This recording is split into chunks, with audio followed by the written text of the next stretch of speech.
Welcome to Putting It Together, the podcast that goes through the entire body of work of Stephen Sondheim, show by show and song by song. My name is Kyle Marshall, your self-described Sondheim expert. As I kind of joked at the end of last week's episode, I never do anything twice, except an episode about the song I Never Do Anything Twice. That is what we were talking about here today. I do have Witti Repartee here on the podcast to discuss this song that has become such a stalwart of the cabaret scene, I would say, even of drag queens coming up and singing this song, and other types of and other performers as well. And it's a song that I have come to very much enjoy. In fact, I might even rate it pretty high amongst Sondheim's output, which is maybe a bit of a hot take. I'm here once again to discuss the Patreon that is available to each and every person to go and help support. This is not to shame anyone or anything like that, but if you can, and if you want to,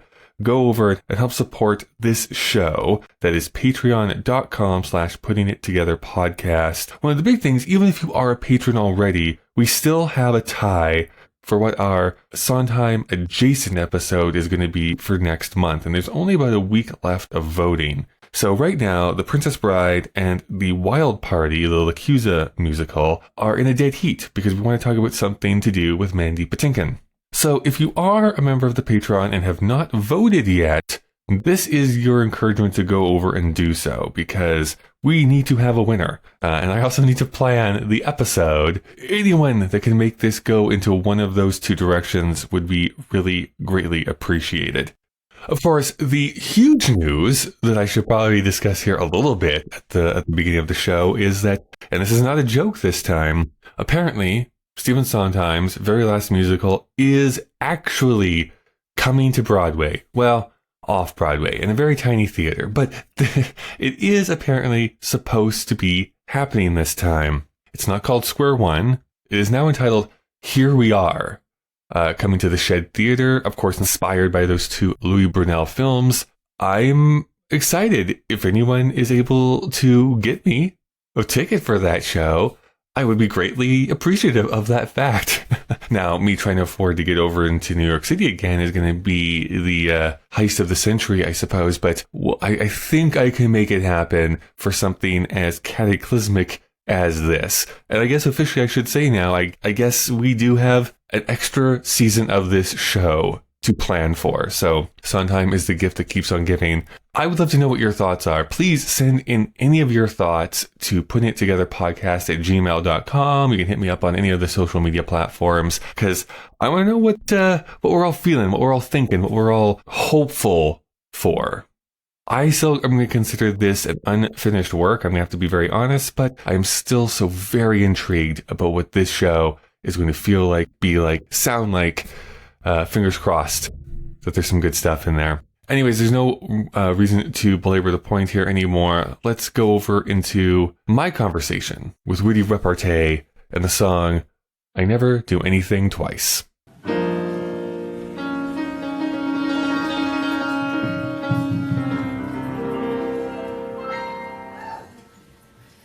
When I was young and simple, I don't recall the date. I met a handsome captain of the guard. He visited my chamber. Witti Repartee, thank you so much for joining me here today. Absolutely, Kyle. I'm delighted. I want to say this right at the very beginning. So I am not dealing with this very well, but I am turning 40 years old this year. For part of that, I want to be like the most pretentious when my birthday rolls around in July. And I'm already conceiving of like renting out like a small theater, inviting the friends. And it's interesting that this is the song I wanted to do, because I'm thinking of trying to perform this song, because it's terrifying to me to sing in front of other people. But it's like, it's at least in a register that I think I could probably do. Anything Hermione Gingold saying anyone can sing. Yeah. Right. Well, it's funny you say that, because I myself am turning 50 this year. Mm-hmm. What day in July? July 11th. I'm the 26th. So Okay. But my 39th birthday, my actual 39th birthday, I threw Witti Repartee's annual 39th birthday party as a fundraiser. And this summer we will be having the 12th annual 39th That's birthday. amazing. Fuck, I'm at 50. going to tie a bow on it and have a lot of fun. So rent a theater, go ahead, make it an event. You only turn 40 at least once. We'll see if I can do it like another 12 times. It actually, remind me of a funny thing happened on the way to the forum. One of my favorites. All right, 50. That is a song that doesn't get done enough in cabaret. You never see anyone do Impossible. It's one of my favorites. Again, it's one of these things that I keep pushing for people to not disregard that score out of hand like so many people seem to for Sondheim, because there's some really great stuff in that show. Talk about Company as the beginning of Sondheim, and that's like the beginning of when the world started to appreciate Sondheim. But there is so much good stuff in Forum. There is so much good stuff in Anyone Can Whistle. You know, I mean, most of us probably came into Sondheim through West Side Story or Gypsy. So Gypsy would not have been that. Julie Stein never wrote to that level before or ever again. I want to know a little bit more about you, I guess. People might have realized by the episode title, how I just introduced you. You do have a bit of a peculiar name, so maybe we can unpack that. Sure. My name is Witti Repartee. I am a drag performer who spent most of her career in New York City. I was around doing cabaret, doing a lot of fundraisers. I served as Queen of the New York City Gay Men's Chorus for a year. I served as Empress of the Imperial Court of New York for a year. I had a lot of fun, made a lot of friends, and raised a lot of money for the community in the process. The running joke is that she was born witty banter, but that her first husband had class. I love that. That's great. And how often do you get to perform still? Well, I moved to Virginia, suburban DC in November. Have since then only done some virtual corporate bingos because I'm still getting used to the area. I know a lot of folks down here. I will be judging a pageant in May, but haven't yet figured out how I want to plug in. You know, she's been very busy for the last 2 decades, and it might be time to let Daddy have some time to himself. I think one of the big things here is understanding like where you fell in love with Sondheim in the first place. Was there a moment? Was there a show that grabbed your attention? It's really very easy. My parents were both musical theater people. They met on stage. So I can't say when my first exposure to Sondheim truly was, but I can say that when I was in 8th grade, our art teacher, our junior high school art teacher, Sandy Horn, decided to take a week out of classes and show us the great performances Sunday in the Park with George. Amazing. And we sat there for a week, and she was like, take notes. There's going to be a quiz, because everything George talks about, you know, color, light, it's all those words he says at the beginning are just so much a part of understanding art that she felt it was important to show it to us. And of course, a group of 12 and 13-year-old kids are sitting there listening to Bernadette Peters spit out the lyrics of that opening song going, what is this? What is this? You know, I'd done The Music Man. I'd done Carousel. I'd you know, been in the chorus of shows that were, you know, traditional Rodgers and Hammerstein musical theater era. And all of a sudden, here's Bernadette Peters spitting out a list of tongue twisting lyrics, and we were rapt. That show has actually stayed with me. That is, what's your favorite Sondheim show? How do you answer that question? It always depends on the moment and the mood. But I've seen both of the major Broadway revivals since then, and it is a show that grows on you as you get older, because it is a show about regret and disconnection and trying to figure out how to live fully in the moment, which is something that as you get older is more and more important. The 2009, I think it was, revival, the Menier Chocolate Factory production that came out. The set was all digital. It was gorgeous and stunning, but we saw that right after my mother had died. And I started weeping during It's Hot Up Here. And by the time we got to move on, I was in such tears. I had to run to the men's room at Curtain Call to clean up before I could even leave the theater. It just hit so hard. And then Jake Gyllenhaal and Annalee Ashford, you know, just brought this pure simplicity to it. They were just so human and so real. It was beautiful. That show, honestly, I'm doing a bunch of research on it like now to prep for the upcoming season on it. What's so fascinating is like the original production, even if we're just talking about like the Playwrights Horizons workshop version, was very intricate, and like they took so much time with like set design and costume design. But then they do mention later on, it's like, this does work if you strip it down. Like, this is one of those shows where, you can be very in-depth, opulent, but it does still work if you just bring it down to like the bare essentials. I think the painting itself is familiar enough as a cultural touchstone that all you have to do is suggest it on stage. It's enough. The costumes should be the right shape and basic color. As long as your programs have the painting on it, it's like, we get it. We understand. We're there. Sunday in the Park with George was the moment that I went, oh my God. And I was at a theater camp that summer, and the music director had this enormous bound pile of paper on top of her piano at one point. I'm like, what is that? She's like, that's the score to Sweeney Todd. Yeah. And, they'd tell a bunch of 13-year-olds, yeah, there's a musical about a barber who kills people and the neighbor downstairs who makes them into meat pies. What? We got to see that. So it built from there. I remember one Christmas, my father gave me the CD of Follies because he knew I liked Yvonne DiCarlo. That might have been a bit of a tell. Yeah. Might have been a bit of a tell. I fell in love with Follies. I think it's the greatest American musical. That's a whole different conversation. Building it all together since then, living in New York. I'm really lucky. I have seen everything on stage except Anyone Can Whistle and Pacific Overtures. And we're changing the last one this spring because they're doing it here at Signature.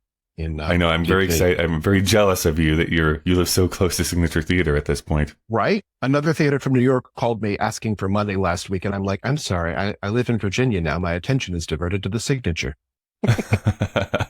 When did you start performing Sondheim songs? I think the first Sondheim song I ever performed was probably Could I Leave You, which Witti as a character has always been a woman of a certain age, and we finally sort of caught up to each other. But, when I'm 23 years old, I'm performing Could I Leave You, not understanding it at all, but still performing it. And there are just, so many wonderful pieces of his that work in a cabaret, and therefore they also work for a drag queen. If you can sing the songs, and most of them an octave down, but he was writing for women without terrible ranges in a lot of cases. Alexis Smith, he made a comment. I know she had about a 3-note range, but remind me what they are. Glynis Johns didn't have a huge range. As long as I don't go out of my bailiwick and try to do In Buddy's Eyes, I'm going to be fine. But I've done most of those classic numbers.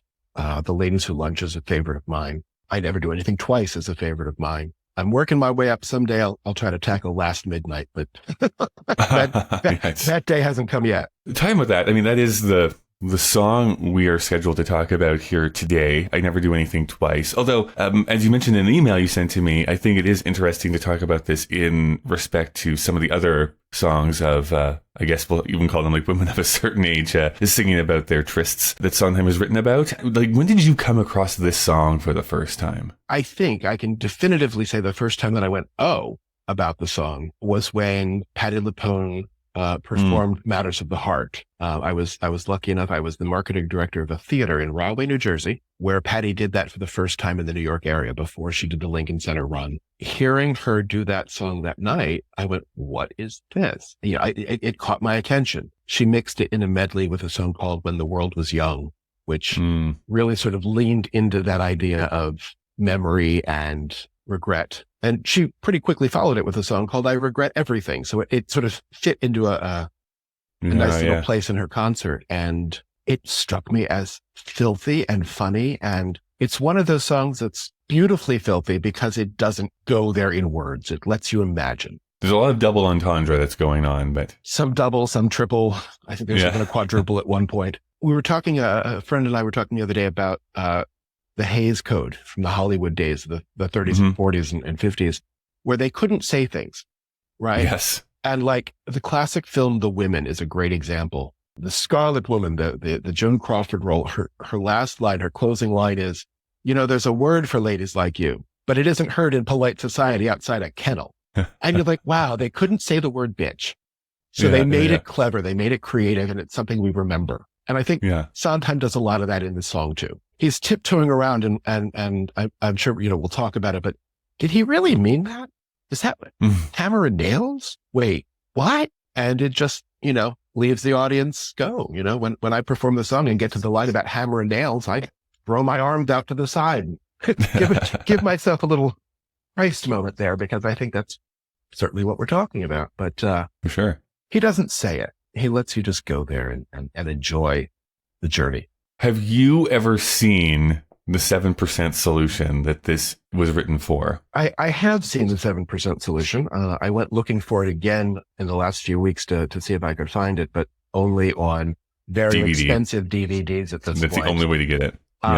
I saw it a few years ago, and I remember being absolutely baffled at the idea that anyone thought this was a good idea. I love what, Sherlock a team up Holmes. between Sigmund Freud and Sherlock Holmes? I mean, I love Sherlock Holmes. I have read all of his works, all of Conan Doyle's works. Love the fact that he kills him off at one point, and then it's like, oh, I'm not making any money, and brings him back a few years. Brings him back. Yeah. Brings him back. We've never seen that before, have we? No. Predated that happening in comic books all the time by a few decades. Yeah. I mean, even Dallas, if you remember the original Dallas, Bobby in the shower, like what, that whole last season never happened. Okay. But I think Conan Doyle probably was doing it first in a brazen fashion. So I loved Sherlock Holmes.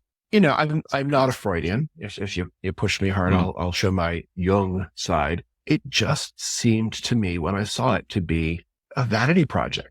Like, I think this is a good idea, and let's do this, and let's bring in the A-list cast. But it was leaden. It just sort of plodded along. Yeah, I think there is definitely a reason why it's basically been a forgotten movie at this point. I don't think anyone brings that up in any type of reverence anymore. I've, of course, watched it when we talked about the song the first time. I think it is also hilarious that I think it's Herbert Ross. I'm pretty sure it's Herbert Ross who's the director of that movie, who asked his friend Sondheim to write this song. And that song, 5 seconds maybe in that movie. I mean, he's walking through the room and she's singing it like through a doorway.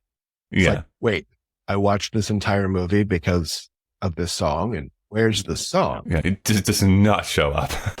Which is why I think it's so hilarious now that there is the second life to it, because Sondheim, I guess, took the assignment, right? And he's like, well, how do I make a Madam song work? I'll have a beginning, middle, and end. I'll construct this and have these brilliant lyrics that are never going to be heard in this movie. It's his thing. It's his whole, I can't write a love song, but tell me about a woman in a red dress at the bar with a playbill in her hand, and he can write it. But he did. And he went there, and fortunately, it was right around the same time that Cameron Mackintosh was putting together Side by Side by Sondheim. And there was a great chance to slip in this unknown song as a treat for the audiences. Yeah, it's definitely something that I've noticed now, post kind of really even learning about this song, that does show up a bunch in cabaret performances and in drag performances. It's kind of taken on a life of its own outside of the context of the movie it was written for. Well, it's a total camp. So if you have any sense of humor or like to raise your eyebrow or appreciate wordplay, it's an actor's song. You can just go there with it. And it's so damn funny. It's written in a cadence that just allows you to drop every one of those punchlines. I mean, that's part of the challenge of performing it as a drag queen in bars, is rarely do you have a piano player. You're often singing to the track, so you can't stop and hold. But I have done it live with piano several times, and it's just a riot when you can milk that music and play the room with it.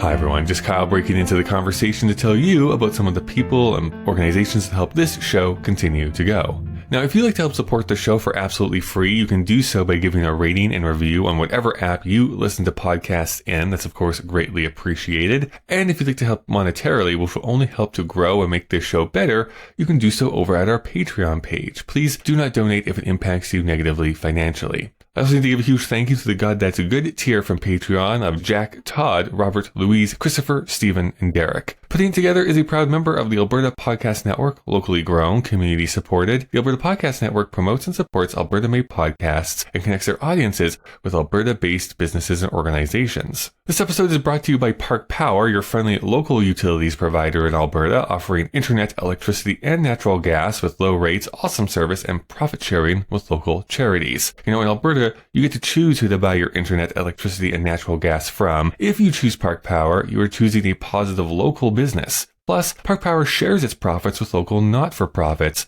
that are working to make a difference in their communities. Shopping local is very important to Park Power's owner, Chris Kozowski, and we love local here at the Alberta Podcast Network, so it's a great fit. You can learn more at parkpower.ca. This week, we're also brought to you by the Edmonton Community Foundation. The foundation acts as a bridge between donors and charities to create a strong, vibrant community for generations to come. You can start an endowment fund yourself or with a group, and once it reaches $10,000, it can start distributing funds. Vital Signs is an annual checkup conducted by the Edmonton Community Foundation in partnership with the Edmonton Social Planning Council to measure just how well the community is doing. You can learn more by going to ecfoundation.org.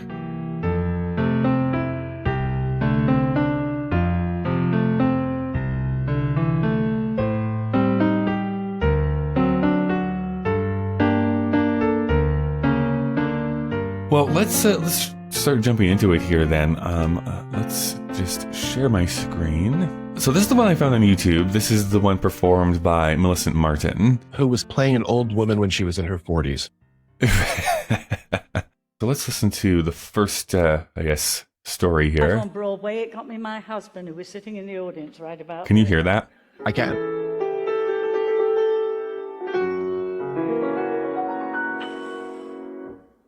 When I was young and simple, I don't recall the date, I met a handsome captain of the guard. He visited my chambers one evening very late, in tandem with a husky Saint Bernard. At first I was astonished, and tears came to my eyes. But later, when I asked him to resume, he said to my surprise, "My dear, it isn't wise. Where love is concerned, one must freshen the bloom." I should point this out. Wearing a very lovely sparkly gown and this black and white feather boa, so she's looking great. You know, it's the kind of song that was written for Millicent Martin. She is so smart and so clever, and she just lets every one of those words fall off her tongue. You know, it's not about the notes, it's about the delivery. And she's just such a sparkling little gem. You could almost see where she's going before she goes there, and then she sort of confirms, yes, she's going there. And it's beautiful.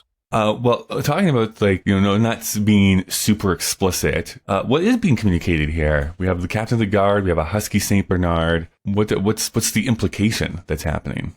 I have always presumed that it's a scene that we're not going to find anywhere on the internet unless we're digging into the dark web very deeply. I mean, he brought that dog, and well, I hesitate to try to imagine exactly what's going on, but there's a dog. At the very least, the dog likes to watch. I suppose it could be that simple. Since kind of being introduced to this song and kind of listening to it more and more over the last, year and a half, couple years, I don't know, it just sets the mood so well, right? It's such this natural speaking cadence. Even that chance to do the little side, it's like, I don't recall the date, right? It's just a little toss off at the beginning. I do think it's also interesting if you want to set it contextually. She's talking about the captain of the guard, which in my mind kind of also says, okay, this is the person that she invites into her chambers to allow her to continue her business. Right. Yeah. There's very much a power dynamic going on there, bribing the police, bribing the captain of the guard. You know, you're not quite sure that it's fully consensual, but she goes along with it anyway. Well, this is what she learns from the captain of the guard. Let me just back up ever so slightly here. One must freshen the bloom. Once, yes, once for a lark. Twice, though, loses the spark. One must never deny it, but after you try it, you vary the diet. Said my handsome young guard, yes, I know that it's hard. Still, no matter how nice, I never do anything twice.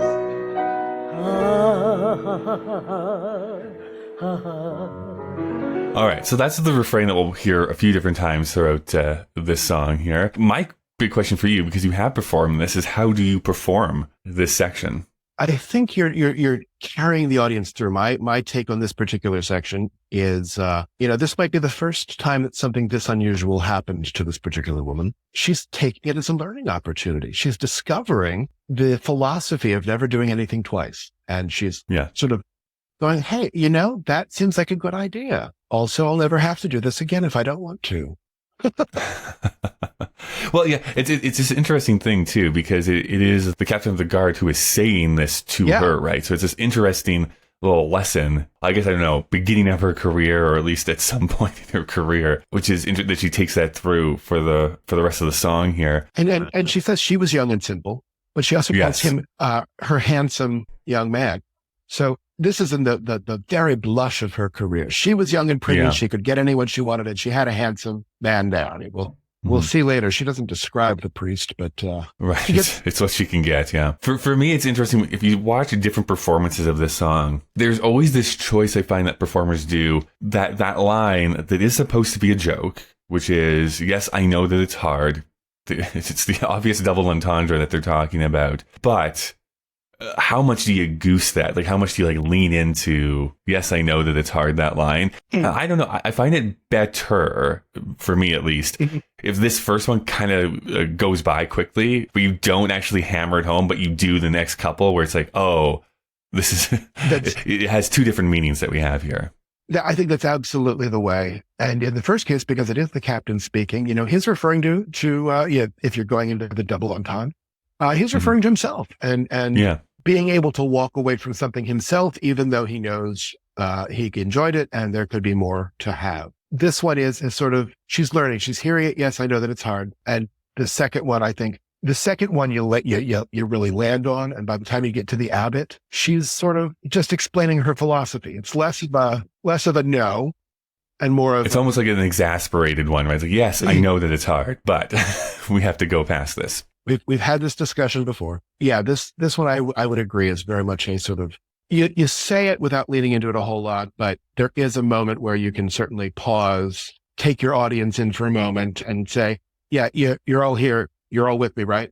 We're talking about this, and hold them a little closer in, because like Sondheim writes a lot of words, and audiences are unused to listening as closely as they once were. Well, we meet a second gentleman here next, so let's discover who he is. I think about the Baron who came at my command and proffered me a riding crop and chains. The evening that we shared was meticulously planned. He took the most extraordinary pains. He trembled with excitement. His cheeks were quite aglow. And afterwards he cried to me, "Encore!" He pleaded with me so to have another go. I murmured caressingly, "Whatever for?" I love the last bit. I murmured caressingly, "Whatever for," because without presuming anything about your lived experience or that of our listeners today, when someone's cheeks are quite aglow from the effects of a riding crop, one can have a lot of fun with very soft caresses on very tender skin, which continues that experience a little bit. But I think the thing I really love about this is that she is more experienced in her life. We don't know how much more, but it's down the line a bit. But she's still having people bring her things. Like, it's not her riding crop. It's not her chains. She doesn't have a library that she just sort of opens the closet door and pulls out effects. He's brought this to her. And we have to wonder, was this a first time for her? And since she never does anything twice, then yes. So he's teaching her. He's topping from the bottom is the phrase. He's Sure. Here's this riding crop. Here's how you use it.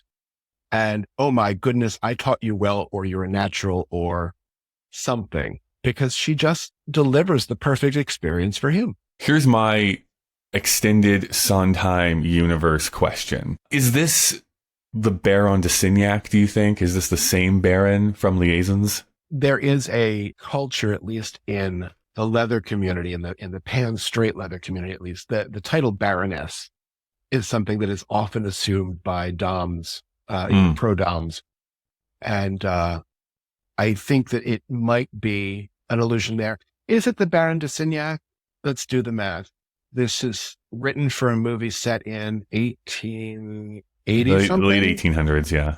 And A Little Night Music is 1905-ish. Yeah, early 19. I mean, there's a car somewhere in there. So it's right after Cars. So could it be the Baron de Signac? I think, I mean, it absolutely could be. We're in Vienna, right? The song is written for Freud's in Vienna. Yeah, because that's right. Because they've traveled down to see see him. Yeah. So she was bouncing around. Madame Armfeldt, was bouncing around with the Duke of Ferrara in Italy and the King of the Belgians. So the Baron de Signac might very well be somewhere in a Middle European kind of place. And why wouldn't we think that perhaps the Baron de Signac is indeed the connective tissue between Madame Armfeldt and this Madame Armfeldt? See what I did there? And this unnamed Madam. I like it. That's my head canon. It's the same Baron.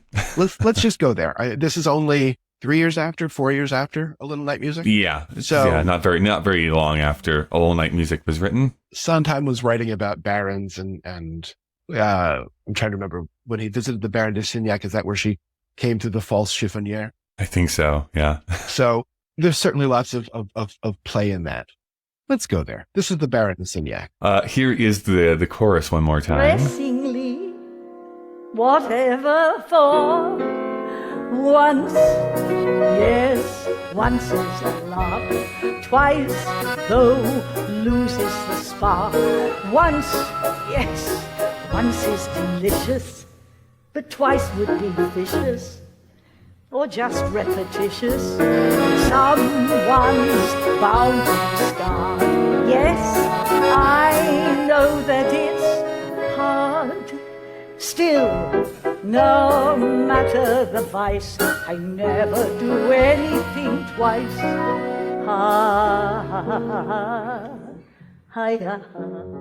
I can just imagine people swinging their beers to this, listening to the Madam song. It does get into that cadence. It's a feel good number. It is a music hall number, even if it's more of a salon number. And I love what he's doing there with that triple rhyme. Now we're talking about, or it's just repetitious. That is one of the, twice would be vicious or just repetitious. Oh my God! I mean, he's being so sharp, cheeky.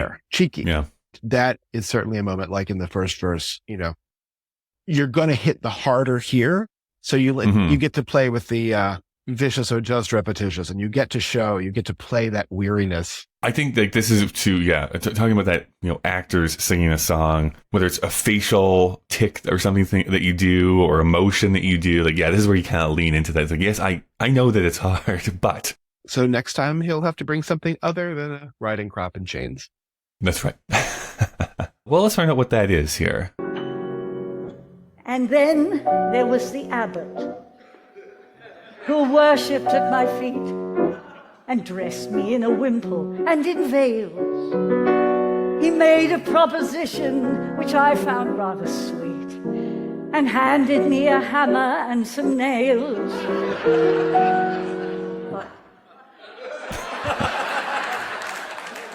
In time we lay contented, and he began again by fingering the beads around our waists. I whispered to him then, we'll have to say Amen, for I had developed more Catholic tastes. I won't say that I haven't used that line to get out of a situation here and there, but we'll have to say Amen. Yeah, it's like I've developed more Catholic tastes. I love what she does here. She's like, and then there was the abbot, and we're just going to pause on that because we had the captain of the guard, we had the baron. What's coming next? Then there was the abbot. Okay, how ridiculous is this now?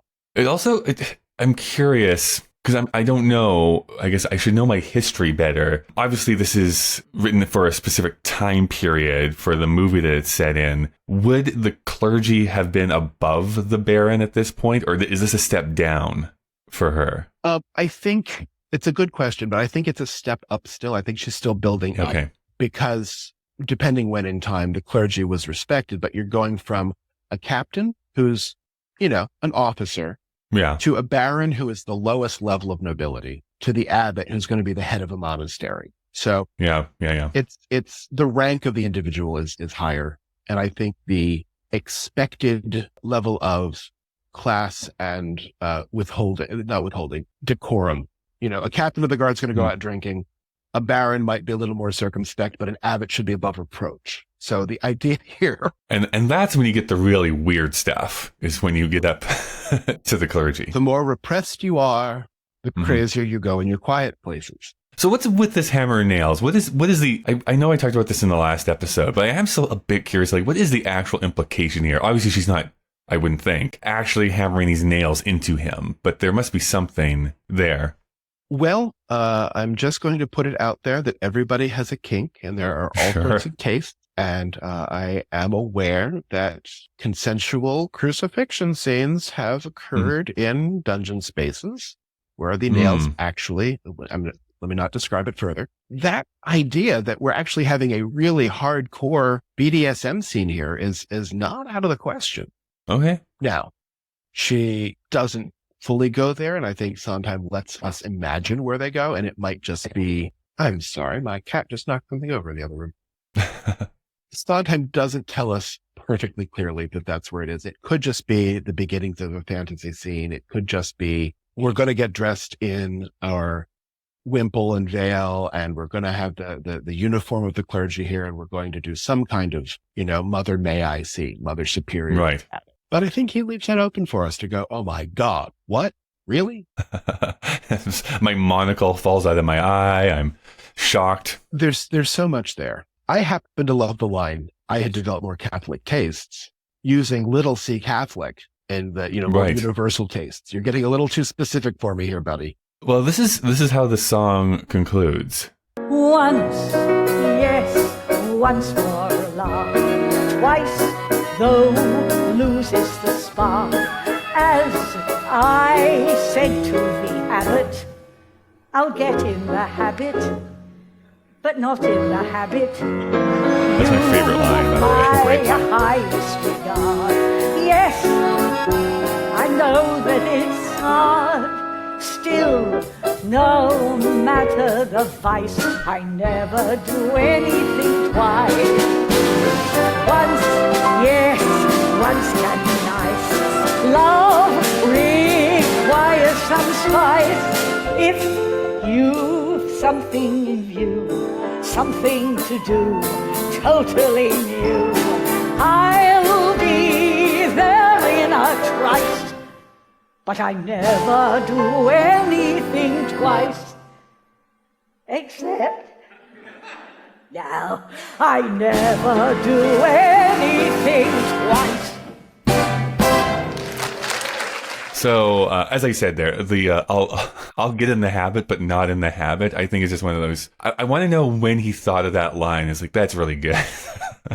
the double meaning of habit. There are lines that you're like, he was saving that. He was in the shower one morning and something went through his head and he rushed out and grabbed that soft pencil and that yellow pad. just wrote it down. I'll save that for later. Save that. But no, it's a great line, and one that Dan Coggins, who wrote Nonsense, would steal years later. It's truly a great line, and it shows how smart this woman is. That's something that Sondheim has often been self-critical about. When he looks back at I Feel Pretty, he says, Maria, uneducated young girl, is not going to say it's alarming how charming I feel. Right. So he's been self-critical when he hasn't done that. But in this case, he's telling us this woman is sharp. She is bright. Sharp, smart. She knows exactly what she's doing and saying. Comes through in the comedy, but also comes through in the way that she uses words. And I'll get in the habit, but not in the habit. It's something you can hear her saying in the moment. That's not reflecting later. That's her in the moment, just being that clever. There's also this interesting thing too that I've been thinking about this week, is that there is a little bit of resolution that happens here at the end too, because when you listen to this song, you almost think, maybe this is just a me thing. I guess I should just preface this. This might be a very me thing, but it feels like you want to sing once, yes, once would be nice, because it's going to eventually rhyme with I never do anything twice. But she never says it until the very, very end. So that is when we finally get that resolution for her finally to say that. Up until that point, it's always, yes, once for a lark. So it's almost like an unexpected phrasing of what she's saying. It is. But that's something that he loves to play with.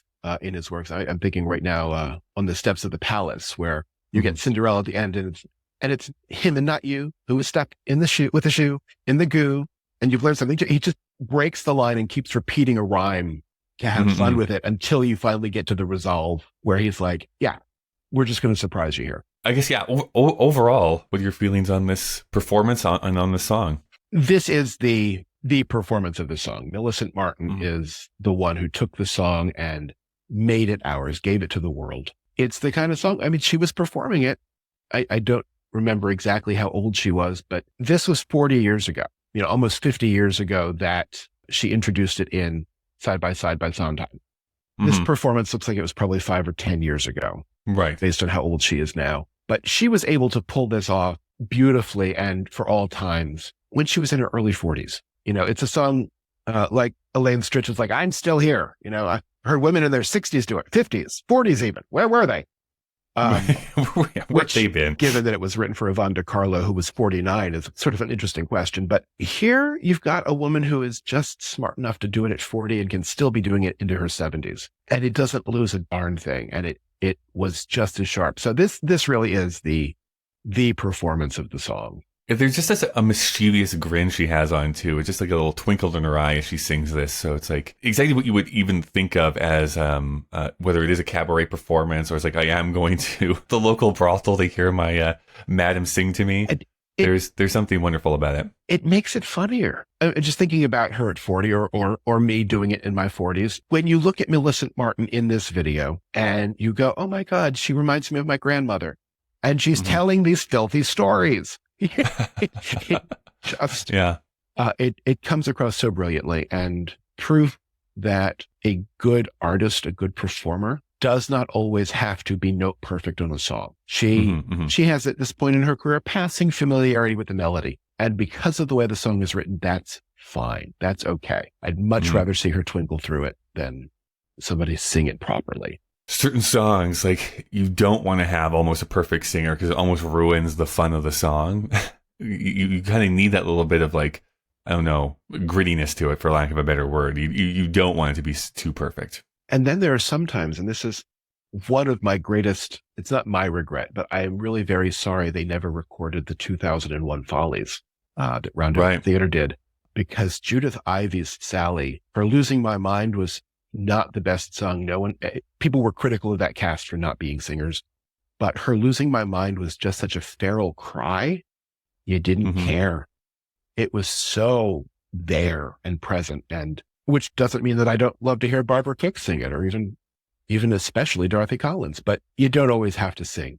And this is a great case of where knowing what you're doing in the moment and why Sondheim wrote for actors who can sing best. Let's take some time, though, to compare this with some of the other songs that you mentioned. I think the three that were brought up here were Liaisons from A Little Night Music, Miller's Son from A Little Night Music, but also we're going to shoot ahead a little bit here and talk about More from Dick Tracy.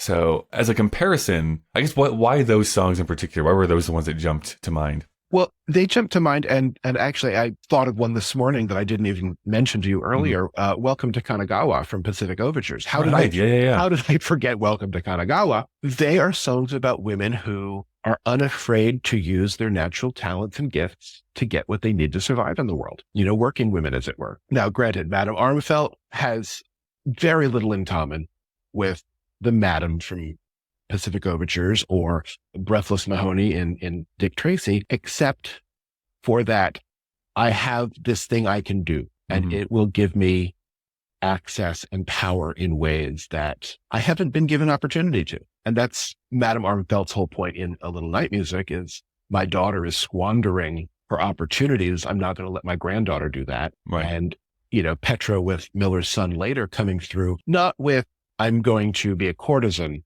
but at least being aware of I'm going to have fun while I can still have fun. The choices that she's going to have to make will be at least because she knows she needs to survive. And then you get Breathless Mahoney, who is just unabashedly a classic gold digger, who is doing the same thing, right, but not being ashamed about it. Just for a little sneak peek, let's listen to the first little bit of that.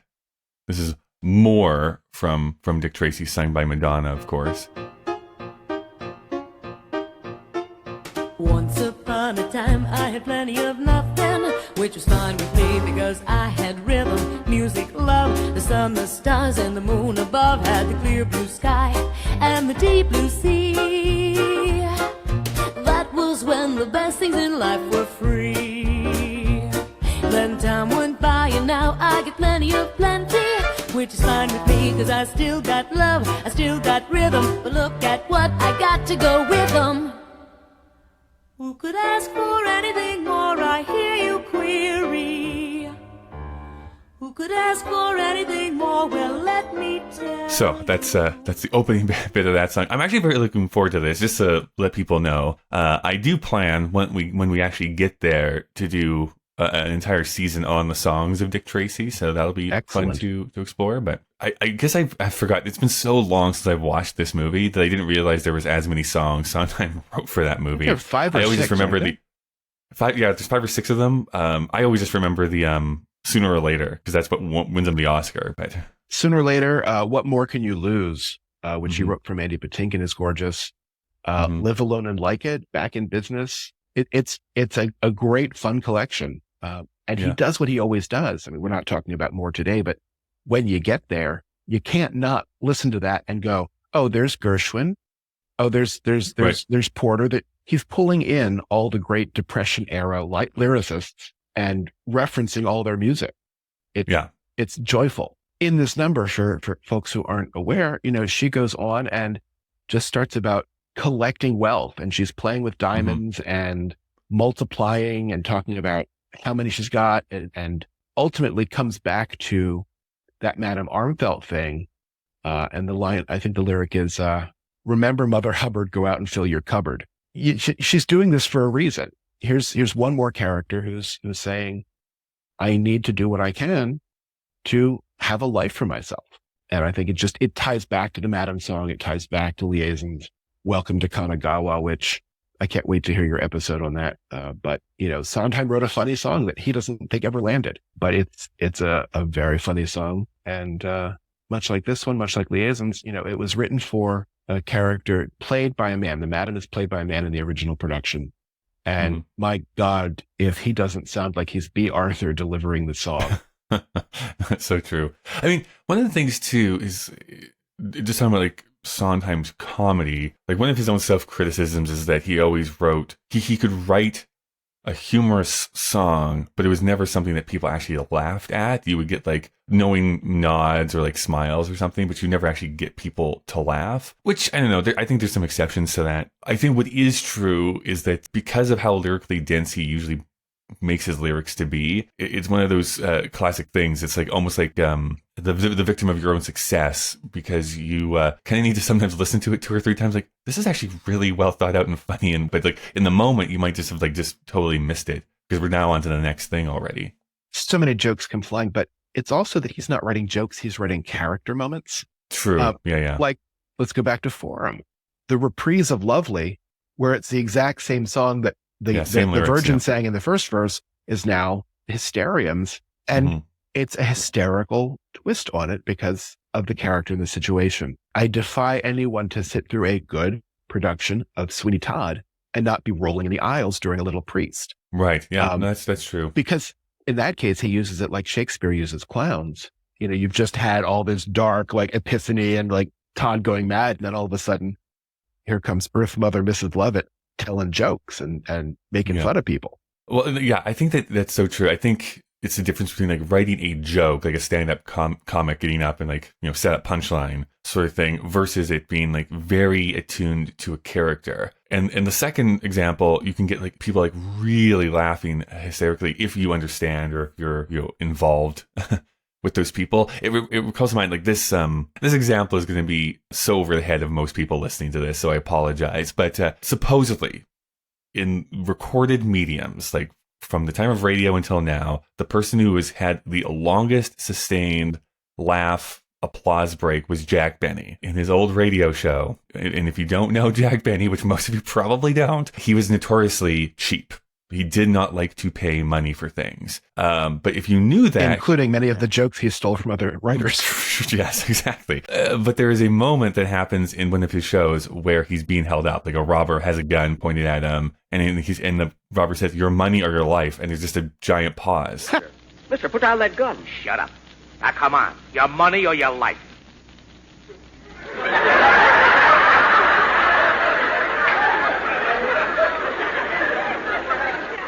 Look, bud, I said your money or your life. I'm thinking it over. and then people like busted a gut because they understood the background. But that's not a joke. Like that is a very character attuned moment. It's pure character tuned, and it requires, back in the day when media was much more limited and everyone was watching or listening to the same thing at the same time every night, you knew who Jack Benny was. It was probably, and I can hear him saying that. I can hear the laugh. It was probably in a time when they were recording in front of a live audience. Right. Yeah. Yeah. And the expressions on his face as he just holds for more. He was a classic. And if the listeners don't know Jack Benny, go find some. Basically, I should have been born 40 years before I was, because all my references are usually from the 40s and 50s, it seems. But Witti, thank you so much for joining me here today. This has been a whole lot of fun. If people wanted to, keep tabs on you, what you're up to, what you're doing, is there a way to do so online? There are. I'm, as I said earlier, almost 50, so Facebook is still, sure. But Facebook, Twitter, Instagram, I'm out there. Witti Repartee, Witti with an I, W-I-T-T-I, Repartee, or wittirepartee.com is my website. And I am out there and about, and love and light. Thank you for having me. Oh, you're welcome. Thank you again.